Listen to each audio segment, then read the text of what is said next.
Republicans will expel George Santos for God knows what. I don't know, because they haven't proven that he's done anything wrong yet. They were still in the middle of some sort of investigation, some biased investigation. And Republicans are like, oh, we can't have that within our ranks. We need to expel, get rid of him. Now we're talking about these narrow margins that we have that we might not even be able to impeach Mayorkas. So Republicans are like, oh, we're holier than thou. We got to expel our own. And there is no freaking way they're going to vote to expel Ilhan Omar because they're too scared of being called racist and xenophobic, even though they know damn well that there is no member of Congress that it should be tolerated that they go out there and literally tell people that they are prioritizing another country's interests over America. There's no way. There's no way that would fly if it was a white person. Absolutely no way. And because the color of her skin is brown, now she can go out and brag to everyone that she is literally advocating for another country on top of America, and nothing is going to happen. Nothing will happen to her. Nothing. Somalia expert. You know, I'm going to be Doyle. honest. I just sort of gave myself that title because I didn't think I would really have to elaborate. And then I found out that my fellow panelist had actually been to Somalia. And so I do feel a little upstaged, but I'll give it my best shot. The word she used there, nation, is a very particular word. It's different than country. It actually implies like a lineage and people. And so she views herself not to really be an American, obviously, but she views herself as sort of like a colonist. I mean, she is here, and a lot of these immigrants do that. They view themselves as what Theodore Roosevelt described to be a hyphenated American. You know, they don't really view themselves as fully American. They really view themselves as Somalians, as whatever, and then they live in America and they maybe use whatever influence they can acquire in America to help the homeland back home. A lot of immigrants do this because they want to come to America and work, and then they send money back home through remittance payments, or they're Ilhan Omar and they want to come to America, accumulate some political power, and then advocate ultimately in the interest of the country of Somalia.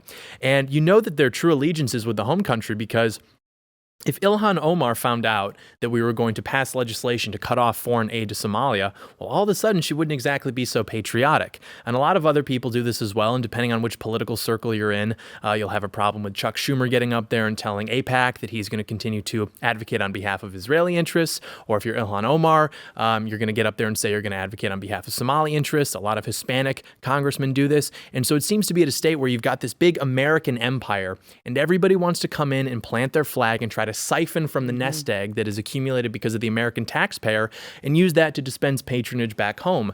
And that's why throughout this country's political history in the last 100 years, the label that gets you picked on the most, and that's what conservatives are so afraid of, is being called mean by people that hate them, is simply saying, hey, I want to put America first. That's racist. That's anti-Semitic. That's evil. No. It's just I want American government to be a vehicle to advocate for the interests of the American people.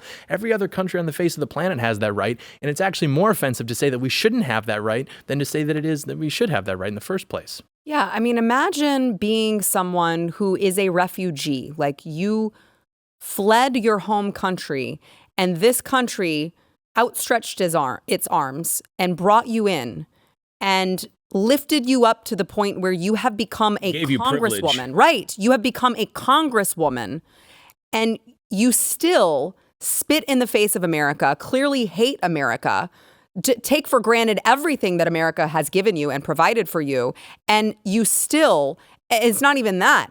Then you brag in front of everyone. You stand up on a platform and brag about the fact that you still hate America and would rather advocate for the country that you fled.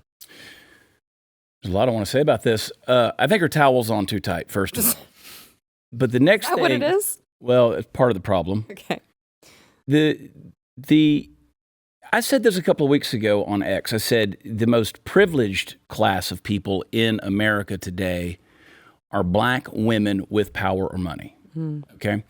You can't say anything about them being black because that's racist. You can't say anything about being women because that's misogynist. Well, I'll add one more. If you're from another country, apparently, because now you can also be called a xenophobe. Well, I'm not any of those things. I'm just intolerant. Okay? So when it comes to something like this, let me ask you a question. What if she stood up there and she was an immigrant from Russia or China, and she was saying, I'm here to protect Chinese interests from within Congress, or Russia, or name your North Korea, whoever, Iran? you would say this is a spy. Yes. Now, nobody's worried about Somalia. They're not a superpower out there that's coming for, America's national defense. So we just kind of brush it under the rug. But for her to stand up there and say, I am a Somalian first, a Muslim second, and I'm here to protect Somali interest from within this institution, you're getting voted off the island, right? Because it's time to go home. Mm-hmm. Mm-hmm. And the flag thing, people will push back and say, nah, that was a promoted thing that was voted on and stuff like that. Yeah. Well, you let me know when it goes away. Mm-hmm. Because I got a feeling that the Somali population and anybody in downtown Minneapolis will prove that I'm right. Just send your little comments in. Yeah. They're here to stay. And thanks, Obama, by the way.